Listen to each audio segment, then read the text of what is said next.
Can Lamelo Ball, MB1, the one of one, can he revitalize the career of Dennis Smith Jr., ladies and gentlemen? I'm here to tell you right now that DSJ is formerly a member of the Charlotte Hornets after the latest signing that just occurred. You know, he's just signed the one-year deal with Charlotte. You know, I don't really know what to make of this move. Obviously, we wanted a home run in Charlotte, you know, but obviously that will not be the case, unfortunately. The Hornets are a complete mess. I mean, seriously, if you start to look at it, Dennis Smith Jr., you know, we're going to get into him right here because his shit is just crazy. I mean, he's got one of the most weirdest situations out of any, you know, talent, you know, in the NBA right now. One of them, you know, his shit is just straight up weird. God damn it, the shit that happened with DSJ. I mean, the promise was there.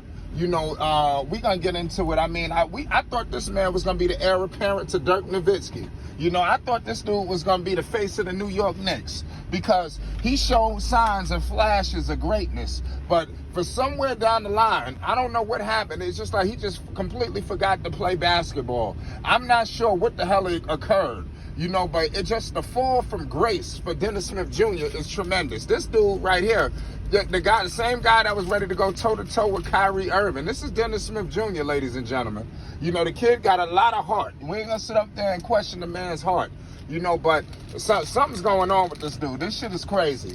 But the question is, can LaMelo Ball revitalize this man's career? We got to understand something. Isaiah Thomas, LaMelo basically, you know, helped revitalize his career as well. You talk about a guy who couldn't get in the goddamn league. You know, he came to the Hornets. I'm not saying that he locked and sealed his future, but he was viewed more in a positive light. You know, he did get some minutes, and oftentimes in garbage time, but he did show some flashes. You look at a Montrezl Harrell. You know, a guy who, I'm not going to say he was on his way out the league, but he was damn near, it was getting to the point where teams were fed up with him. You know, he takes a stop in Charlotte, coming out of Washington. It's like, obviously, he fell from the grace of his days with the Clippers. Nobody views him the same way they viewed him when he was with the Los Angeles Clippers. You know, he was viewed very positively. You know, obviously a former sixth man of the year.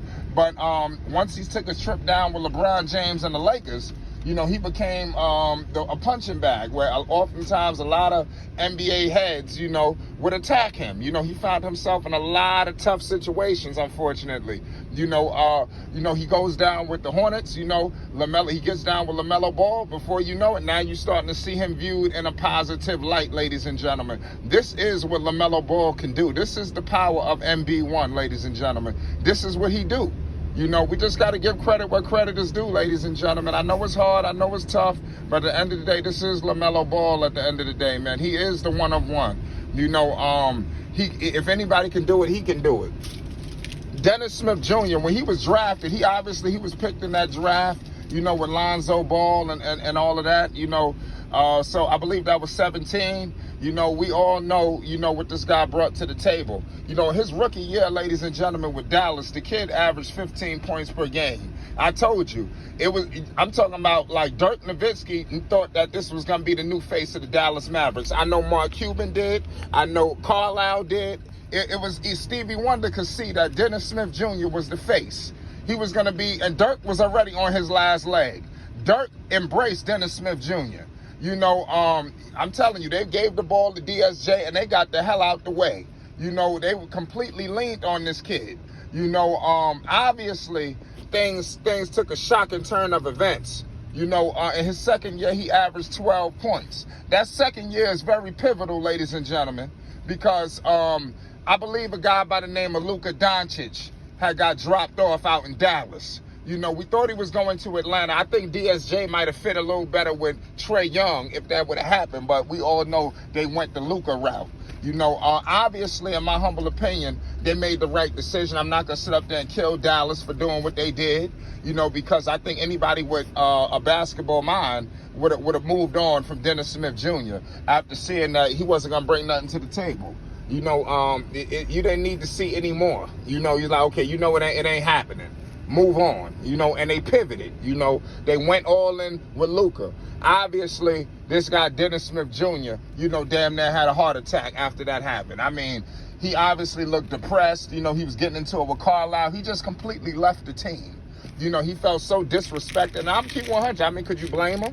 Because I don't know. I mean, did he probably receive falsified information? You know, thinking that they was gonna play together. You know, but they actually moved. You started to realize he was getting taken off the floor. He couldn't play with Luka Doncic, and Rick Carlisle just completely went all in with Luka and said, "Fuck Dennis Smith Jr."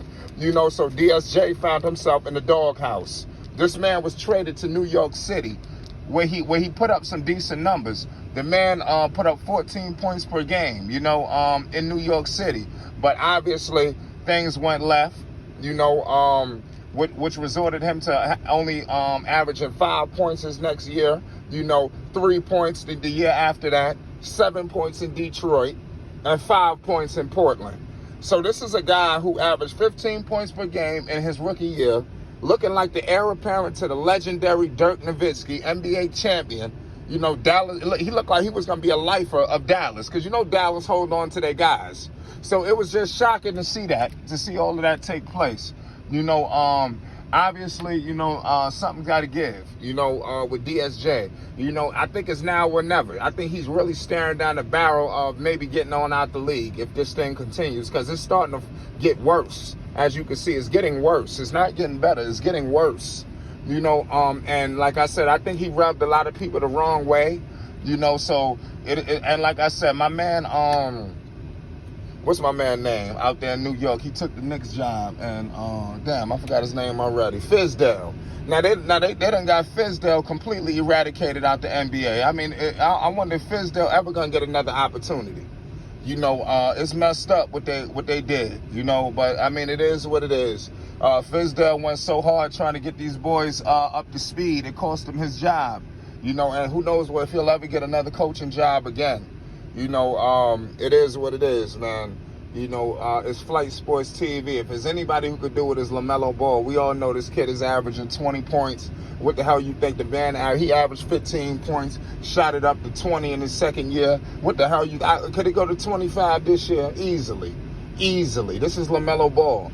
I'm telling you right now, Lord have mercy. I'm expecting major numbers from Melo. And Melo is a pass-first guard. And I think that's something that that this guy needs. But how does he fit with the younger guys, you know, with the Book Knights of the world, you know, the other guards they have on this roster? You know, you looking at Book Knight, I think it's going to be a battle for that backup point guard spot. You know, and bringing in DSJ, I think it adds pressure on Book Knight. Book Knight got to bring it. You know, I think this is a little insurance, you know, to make sure things go copacetic. But it is what it is, man. I'm going to leave it at that. DSJ is a member of the Charlotte Hornets. It's a done deal, ladies and gentlemen. It's Flight Sports TV. Hit that like button and most definitely hit that subscribe button. We're getting up out of here.